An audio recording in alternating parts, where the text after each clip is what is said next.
이민당국 합동단속반이 최근 한인 사우나를 급습하면서 추방 공포가 확산되고 있습니다. 추방 범죄의 범위가 확대되면서 특히 단 한 건의 음주운전도 추방 사유가 될 수 있는 것으로 알려졌습니다. 70대 한인 목사가 인종차별을 이유로 탑승을 거부당했다며 아메리칸 항공을 상대로 소송을 제기했습니다. 오바마 케어 개정안이 발표됐지만 신청 기간이 단축되면서 보험 문턱은 더 높아졌습니다. 올 가을 학기부터 2017에서 18 대입 공통지원서가 개편됩니다. 이상은 이 시각 주요 뉴스입니다. 여러분 안녕하십니까? KBN 뉴스입니다. 이민당국의 급습 단속에 한인 불치해자들이 잇따라 체포되고 있습니다. 최근에는 합동단속반이 한인 사우나를 급습해 파문이 일고 있습니다. 버지니아 애난데일 경찰과 소방국, 보건국 요원 등 10여 명으로 구성된 합동단속반이 최근 한인 운영 사우나를 급습했습니다. 이날 단속에서 체류 기간을 넘긴 상태에서 일을 한 직원 5, 6명이 적발됐으며 이들에게는 법원 출두 명령서가 발부됐습니다. 한 조선족 남성은 단속을 피해 지붕으로 도주한 것으로 알려졌습니다. 단속은 인근의 다른 마사지 업체에도 이어지면서 불체자를 색출하기 위한 단속은 노래방이나 유흥주점 등으로 확산될 가능성이 제기됐습니다. 직장과 가정집에 이어 사우나와 스파 등 불체자 체포를 위한 단속 범위가 점차 확대되면서 추방 공포는 한인 커뮤니티 전반에 걸쳐 고조되고 있습니다. 한 이민법 전문 변호사는 이전에는 합법적인 체류 기한을 넘겼거나 라이센스 없이 일하다 적발될 경우라도 중범죄가 아니면 대부분 보석금을 내고 마무리됐지만 이제는 분위기가 많이 바뀌었다고 전했습니다. 트럼프 대통령의 반이민 행정 명령 이후 연방 이민세관 단속국이 LA와 뉴욕 등 미 전역에서 전개한 불체자 체포 급습 작전에는 한인 3명을 포함 400명 가까운 이민자들이 체포됐습니다. 범죄 전과자만 추방한다는 정책에서 범죄의 범위가 확대되고 있습니다. 특히 단 한 건의 음주운전도 추방 사유가 될 수 있다고 경고해 우려가 증폭되고 있습니다. 16일 NBC 방송의 정치 대담 프로그램에 출연한 켈리 장관은 추방 대상 범죄 유형의 범위에 대해 해석과 단속 방침이 바뀌었다고 설명했습니다. 음주운전의 경우 과거 기준대로라면 한 차례 적발로는 추방 사유가 되지 않고 여러 차례 체포돼 유죄 판결을 받아야 하지만 앞으로는 추방 사유에 포함시킬 수 있다는 의미입니다. 켈리 장관은 과거와 달라진 추방 대상 범죄 유형은 무엇인가라는 사회자 질문에 음주운전을 꼽았습니다. 켈리 장관의 이 같은 발언은 최근 국토안보부와 법무부 등 주요 부처에서 불법 체류자와 범법 이민자에 대한 단속과 처벌을 강화하고 있는 시점에서 나와 주목되고 있습니다. 특히 한 차례 음주운전 적발로도 추방될 수 있다면 그 외 그동안 심각하지 않게 여겨졌던 범죄에 대해서도 추방 대상이 될 수 있다는 의미여서 이민자 사회의 우려는 현실화되고 있습니다.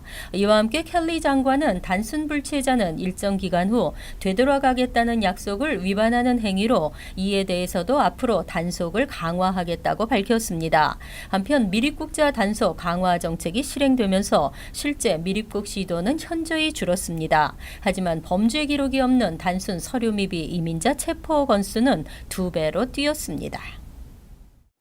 드림 액트 법안이 올해도 좌절될 것으로 보입니다. 40만 뉴욕주 서류 미비 학생들의 꿈이 또 무너졌습니다. 난항 끝에 어렵게 통과된 2017 회계년도 예산안에 드림 액트 예산이 포함되지 않은 것으로 알려졌습니다.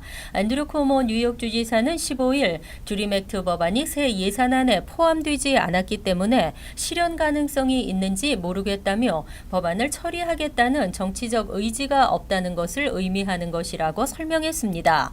2011년 처음으로 주 의회에 입안된 드림 액트 법안은 올해에도 주 상원 공화당의 반대로 예산안에 포함되지 못하면서 7년 연속 고배를 마시게 됐습니다.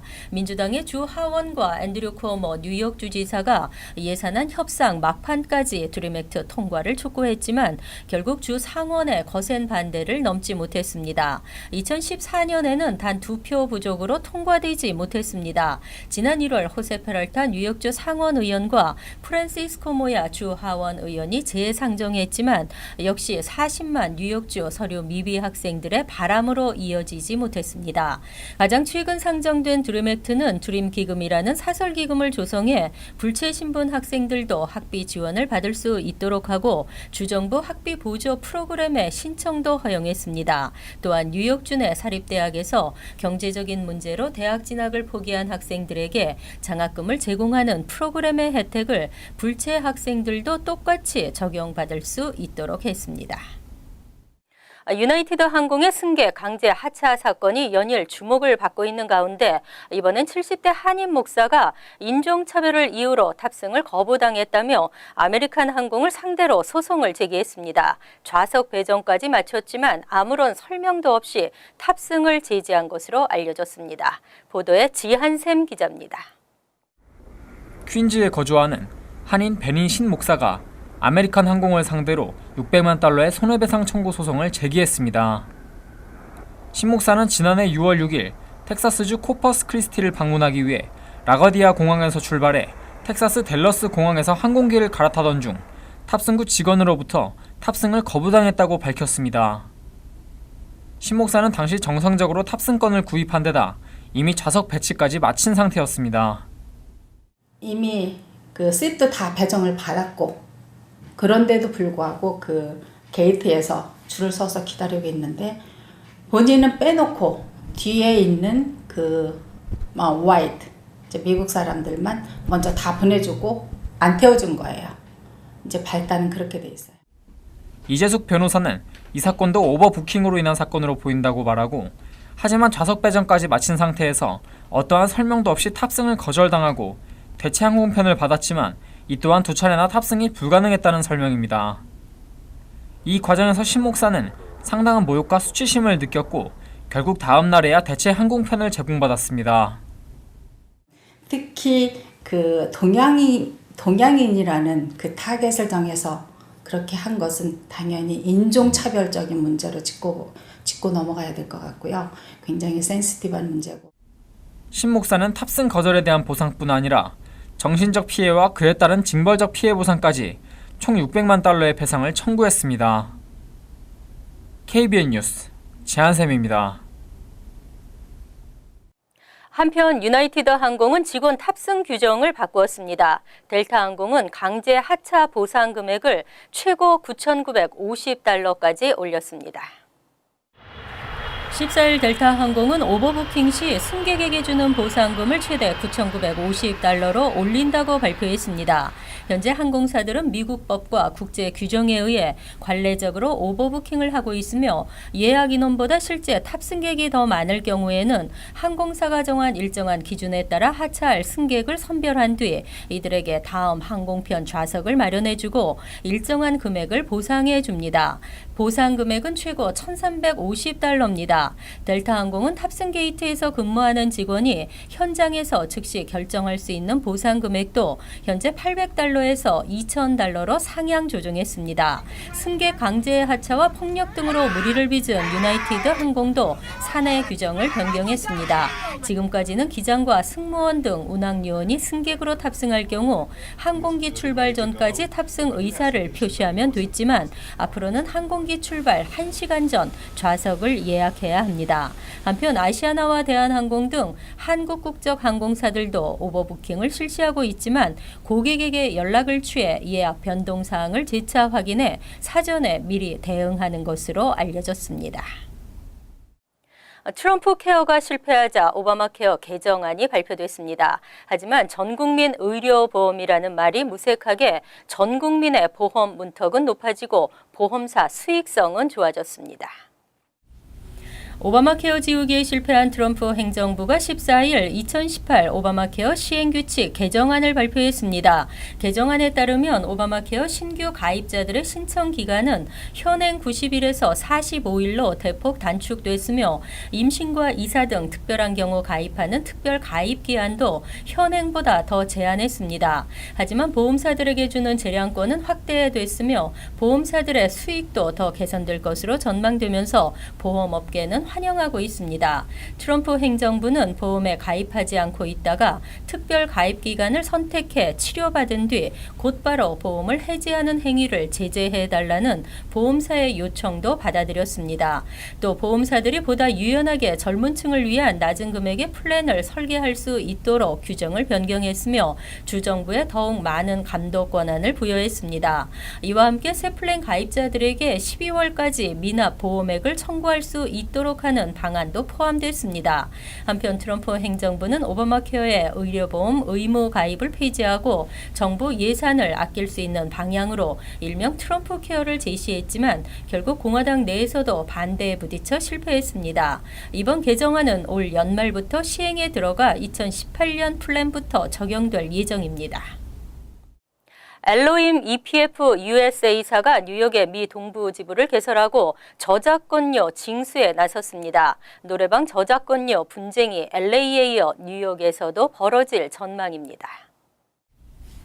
뉴욕, 뉴저지 일대 노래방 업소의 저작권 이슈가 대두될 전망입니다. 최근 뉴욕의 미 동부 지부를 개설한 엘로힘 EPF는 14일 음악 저작권법을 적용해 저작권료 징수에 나설 계획이라고 밝혔습니다. 저작권료는 노래방 룸 개수에 따라 월 500에서 $1,000 정도로 알려졌습니다. 엘로힘은 먼저 업주들에게 저작권료 징수 고지 서한을 발송하고 서한을 받은 뒤에도 저작권료를 내지 않거나 무대응으로 일관하는 경우 법적 소송도 고려하고 있습니다. 엘로힘은 지난 2013년 LA에서 저작권료 징수로 노래방 업계의 반발에 부딪혔고 결국 법정 소송으로 이어져 총 $12만 배상을 받은 바 있습니다. 하지만 뉴욕, 뉴저지 한인 노래방 업주들은 한국 음원의 저작권료 자체가 생소하다는 입장입니다. 한국음악저작권협회로부터 미국서 노래방 운영 시 공연 사용료를 지불해야 한다는 공문을 받은 적도 없을 뿐더러 공연 사용료를 알고 있더라도 미국에서의 지급 방법이 명확하지 않습니다. 한편 저작권료 분쟁은 노래방 기기가 없는 업소에서 트는 음악에도 적용돼 음원의 사용료를 지불하지 않을 경우 저작권 침해 소지가 있는 것으로 알려져 논란이 예상되고 있습니다. 올 가을 학기부터 대입 공통지원서가 개편됩니다. 고등학교 4년 성적이 다 들어가고 에세이 주제는 2개가 추가돼 7개가 됐습니다. 전국의 약 700개 대학이 사용하는 온라인 입학 지원 양식 커먼앱이 올 가을 학기부터 변경됩니다. 12학년 수강 과목만 기재하고 성적 기재는 선택 사항이었던 대입 공통지원서가 올 가을부터는 9에서 12학년까지 고교 4년간의 전체 수강 과목과 성적을 모두 기재할 수 있게 됩니다. 구글 드라이브를 이용해 문서를 업로드하는 구글 드라이브 인테그레이션 시스템도 처음으로 사용됩니다. 이는 집에 컴퓨터가 없거나 인터넷 연결이 쉽지 않은 일부 학생을 위해 공공 컴퓨터에서도 문서를 업로드할 수 있도록 착안했습니다.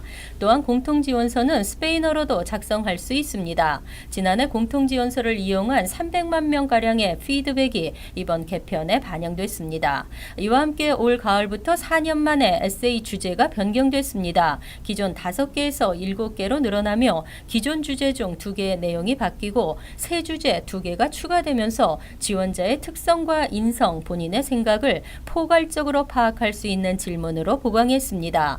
이번 대입 공통지원서 변경은 일부 지원자들이 자주 범하는 실수 등을 점검하고 방지하기 위한 대책으로 마련했습니다.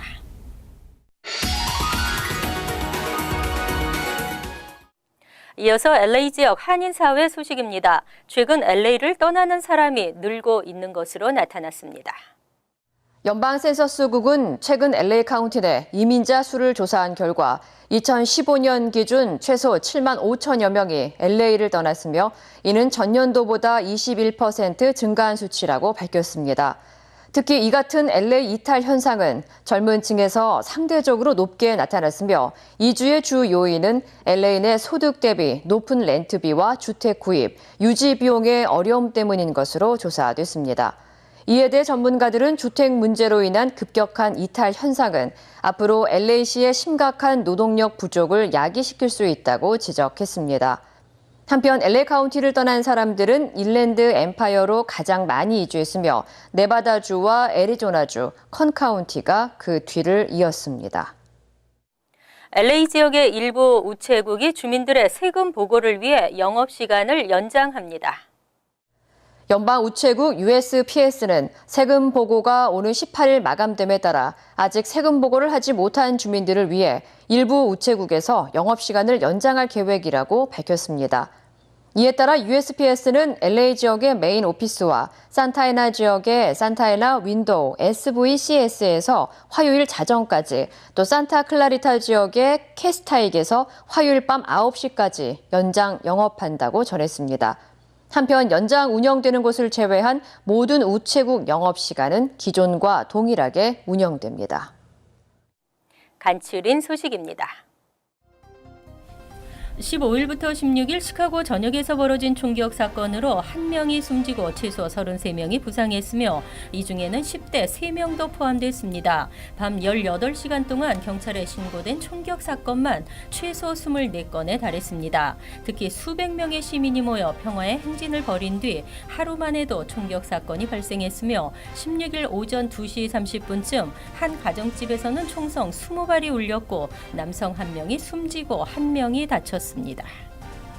14일부터는 모든 제외공간에서 영문으로 된 운전 경력 증명서 발급이 가능합니다. 지금까지는 제외국민이 운전 경력 증명서를 발급받으려면 한국 내 거주 대리인이 증명서를 발급받아 국제 우편 등으로 전달해야 했습니다. 한국 외교부는 해외 거주 한국 국민의 편의를 높이고자 경찰청과 함께 이 업무를 시작했습니다. 지난해 한국에서 발급한 영문 운전 경력 증명서는 약 4만 건에 달했습니다. 뉴욕 일원에서 활동 중인 한인 3명이 세계적으로 권위 있는 구겐하임 펠로십 수상자로 선정됐습니다. 존 사이먼 구겐하임 메모리얼 재단이 최근 발표한 2017년 구겐하임 펠로십 수상자 명단에 따르면 순수 미술 부문의 바이런 김 씨와 이지은 씨, 예일대의 오희 교수는 수학 부문 펠로로 뽑혔습니다. 구겐하임 재단은 올해 173명을 선정했으며 이들에게는 연구와 창작 활동을 위한 지원금을 제공하게 됩니다.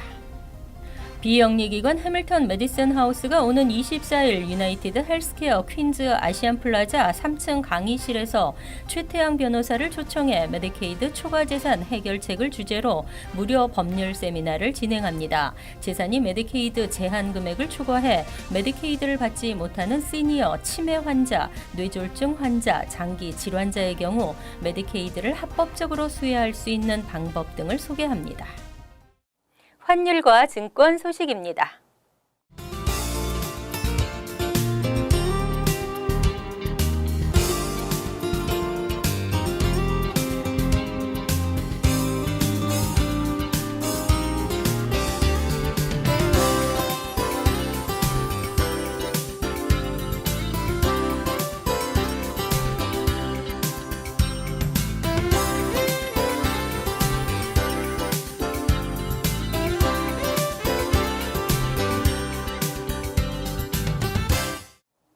이어서 날씨입니다. 화요일은 때때로 흐리고 맑기를 반복하겠습니다. 낮 최고 기온은 60도, 섭씨 16도, 밤 최저 기온은 46도, 섭씨 8도로 예상됩니다. 수요일은 흐린 날씨에 한두 차례 소나기가 내리겠습니다. 목요일은 한 차례 소나기가 내리는 지역도 있겠으며 계속 흐리겠습니다. 이상으로 KBN 뉴스를 마칩니다. KBN과 함께 편안한 하루 되시기 바랍니다.